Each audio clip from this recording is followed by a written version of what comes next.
Hi guys, welcome to Book Time. My name is Julia. I'm in a different spot today and I'm a bit sort of like hunched trying to fit into my viewfinder, like my camera screen, the way it's set up on the tripod. I can't get it any higher, so I have to kind of like hunch down low. So apologies if I end up sitting up. So today I'm going to be filming part 2 of my wrap up for the Readings Prize for New Australian Fiction shortlist. So I read the first 3 books and recorded and uploaded a video last week or the week before about those ones, and now I'm going to talk about the next 3. I'll link my first video down below as well as my overview of the shortlist, and I'm buddy reading the whole shortlist with Simon, Jaclyn and Natalie, so I'll link all of their relevant videos down below too in case you're interested in seeing further views on the books. I don't think we've majorly disagreed on anything so far. I think we're all mostly on the same page. As you know, obviously small disagreements here and there. The third one I read from the shortlist was The Glad Shout by Alice Robinson. This is her second novel. I have read Anchor Point, her first one, which I really enjoyed.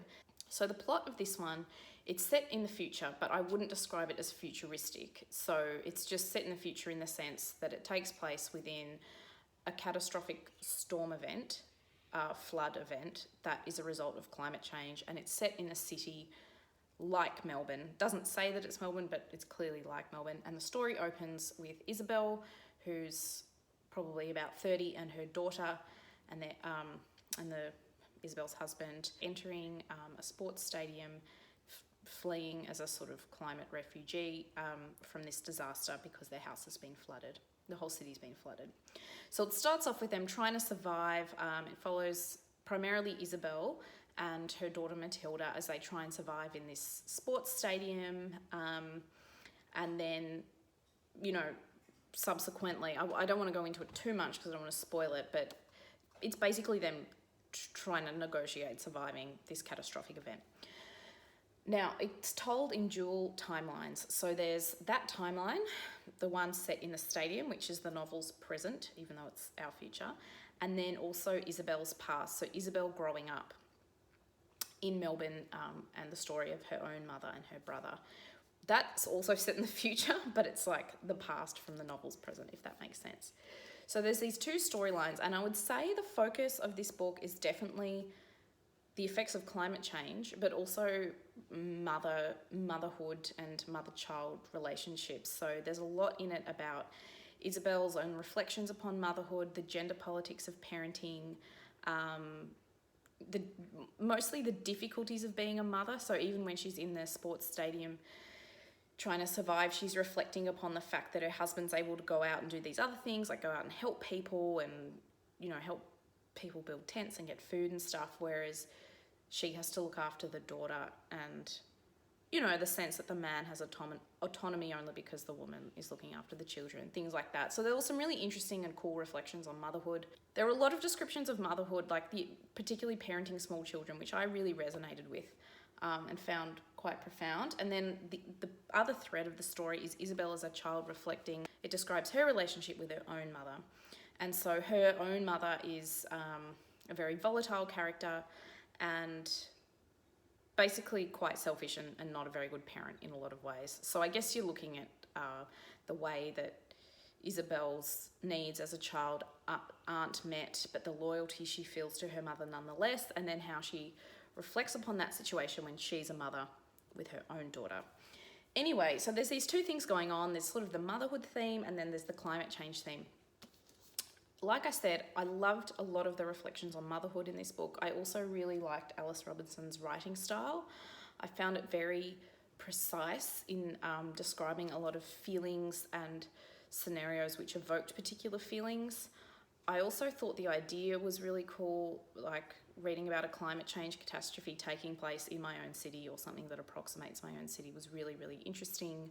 And the stuff that happens towards the end of the book I found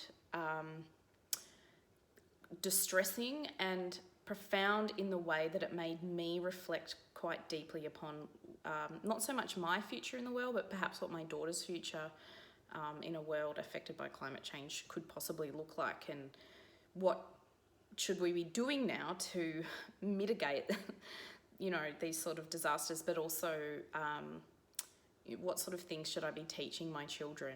Not just about how to treat the planet properly, but what sort of values and skills are they going to need to negotiate this coming world? So I feel like the book made me think about those things, which was really cool. I did have some other problems with it. I found the book very, very focused on the character of Isabel, which was fine. In a lot of ways, it was sort of a character study of this woman. But it meant that all other characters seemed kind of like plot devices. So even her own daughter, her husband, a friend called June that she makes in the sports stadium, they are not fleshed out at all, and they really only feel like catalysts in the plot to explore things about Isabel, which meant that when some particular plot points happened involving those characters, I didn't feel emotionally invested in any of the outcomes of what happened to those characters because they were very two-dimensional.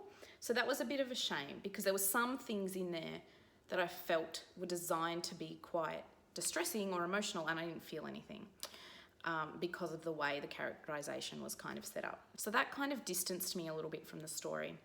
The other thing is I felt like the focus on motherhood and climate change sometimes didn't marry that well together. I mean, obviously they did in the sense that climate change affects everyone, including mothers, but sometimes Isabel's reflections upon motherhood and her musings and the stuff she was worried about in the stadium, like the gender politics of parenting, for example, didn't seem to me that realistic in terms of what you'd actually be worried about. I wanted to know, where's she getting nappies? How are they going to the toilet? Where are they getting food? How are they finding water?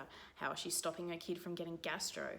How is she, what sort of things is she doing to entertain her child? All that kind of practical, urgent stuff that you'd think about during a survival scenario didn't get filled in for me. It was much more about Isabel's interiority.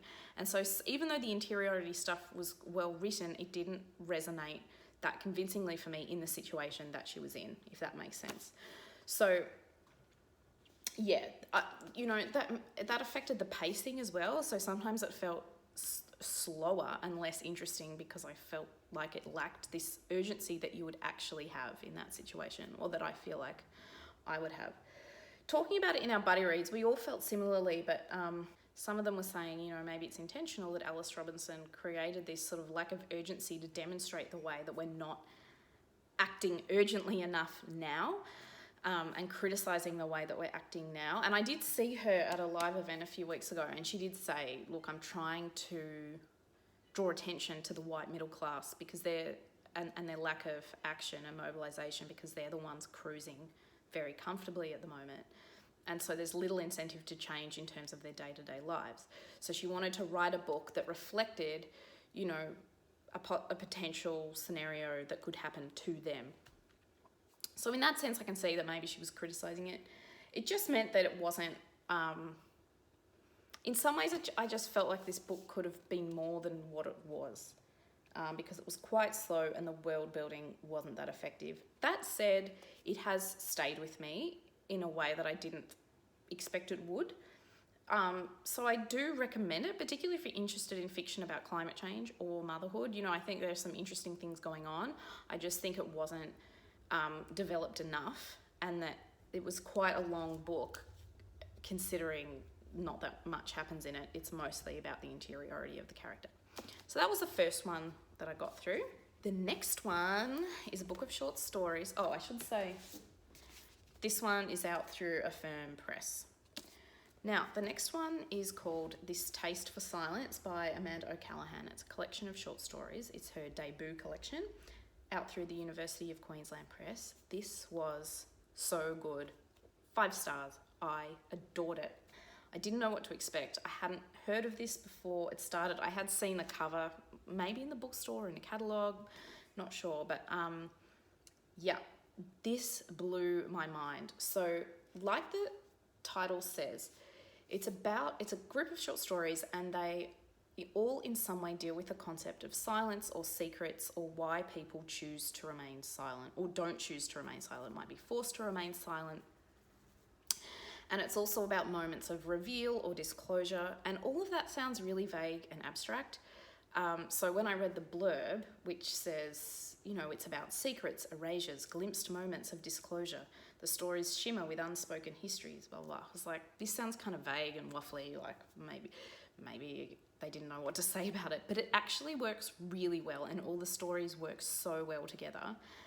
And they all are set up in such a way that they feel quite mundane, and then they all have a moment of reveal or disclosure themselves in the story that was very surprising every time. And most of the stories are quite dark and unsettling and disturbing in a variety of ways. And I don't want to talk about it too much because I don't want to spoil them, but I'll say there's stuff about secrets within marriages, there's stuff about abuse, there's stuff about murder, death, accidental, like manslaughter. There's some stuff about race and sort of racism in here. Yeah, it's really powerful and really great, and her prose style blew my mind. It was so good. It's a very simple, clear prose style. I would say it's not fancy, it's no frills, but it is so precise and illuminating, and it's like a joy to read. Not that, I think I said on my Instagram, this is not like a joyful book in that the content is not uplifting, but it was a pleasure to read this writing. Like, it was just, she just nailed it. It was so good. I cannot describe it. Like, I hope this one wins. I don't know if it will, because I feel like prizes never choose the book that I want to win. And I feel like maybe A Constant Hum, which I spoke about in my other video, another book of short stories that might have a broader emotional appeal than this did, but this was so good. It was such a sophisticated writing style, and I remember every single story in this collection. I got something out of every single story. You know, normally they're hit and miss story collections, not this one. There were a couple of stories I thought were maybe less strong than others, and the one story that did include Indigenous characters. Again, I don't want to go into it too much to spoil it, but on the one hand, it troubled me a little because of the way that Indigenous characters were used to sort of explore the actions of white folks and rather than have agency in themselves. But that said, as one of my reading buddies pointed out, it was also very critical of the way that the white folks had acted. So the two things were going on there. Yeah, it was like, I don't really know what else to say about it, except that it's kind of creepy. It constantly surprised me. And this is potentially the best book I've read all this year so far. I loved it. I will reread it. I want to write to this author and tell her to write more. So yeah, success. The next one was sadly a DNF. It's called The Flight of Birds by Joshua Lobb, out through the University of Sydney Press. I didn't read that much of this. I only got through 5 or 6 stories, and one of them I did really like, but the others not so much. So basically they're all about birds in some way. Some of them are literally about birds and have bird characters in them. Others use things about specific birds as metaphors. It integrates a lot of very specific actual scientific sort of detail about different species of birds. So in that regard, it's interesting. But I found, to me, this felt like it wanted to explore some particular philosophical ideas about flight and nature, the relationship between the human and the non-human. All interesting things, but it did so in a way that meant the stories weren't that interesting because they didn't read like an engaging story. They read more like a philosophical meditation on a particular idea, which probably to me would have worked better as a non-fiction essay. I feel like had he written these as non-fiction, they would have worked better for me anyway. And toward the back of the book, there's quite a long section, so this much, called Field Notes, and it's basically a non-fiction, like an explanation behind of each of his stories, including references to the research he'd done and the philosophical ideas and the science and stuff, which was interesting, but I felt like maybe a book about that stuff would have worked better on its own rather than trying to make these stories, which for me didn't work that effectively. So yeah, I guess I'm also of the mind that short stories or any fiction should be able to stand on its own without an explanation at the back of the book. I do find further reading on fiction really interesting, but I don't think you should necessarily need it. So the fact that it's included makes me think maybe deep down this guy just wanted to write a book of essays and should have done that. That said, you know, some people are obviously going to like it. It got a lot of 5-star reviews on Goodreads, and some of the stories might work if you like poetry. I do like poetry. But yeah, somehow this didn't come together. It was also it's also described as a novel in 12 stories, and I don't know how it was a novel. To me, maybe they were linked thematically, but I didn't see how you could link it as a novel. And look, in the book's defense, I didn't finish it, so I could be wrong. But anyway, I didn't finish that one. One of my buddies didn't either. I don't know if she talks about it on her channel, and the other two, yet to be seen what they decide about it. So anyway, it's probably pretty hard to find. I don't imagine you would be able to find this outside of Australia, but because it was hard for me to find it within Australia. I had to order it through an external library service, and it took ages to come in. So yeah, which is part of the reason I didn't finish it, because I can't renew it, and it's due back at the library soon, and I was like, I don't want to rush to finish this by the due date, so I'm just going to return it. So that was a bit of a shame. So in terms of the books that I read, I really hope this one wins, because that was my favourite. I think A Constant Hum could win, which was the one I talked about the Black Saturday bushfires in my other video. That was also a 5-star read for me, but I just felt that the Amanda O'Callaghan that just was next level. I also feel like, even though this was a 3-star read for me, I feel like it could win because it has been really popular. The writing style is good, and it's also very on theme, like motherhood and climate change. I mean, this is me being skeptical and being like, what will sell a very marketable book about climate change and motherhood? You know, that's very on trend. But I also think like a lot of people will probably really love this. Sorry, I'm pausing because I don't know if I can hear my baby crying. Anyway, that is my wrap up of those 3 books. The prize will be announced next week, so we'll see what happens. Oh, he is crying. I'm gonna go. Let me know what you're reading. I'll check in soon. Bye.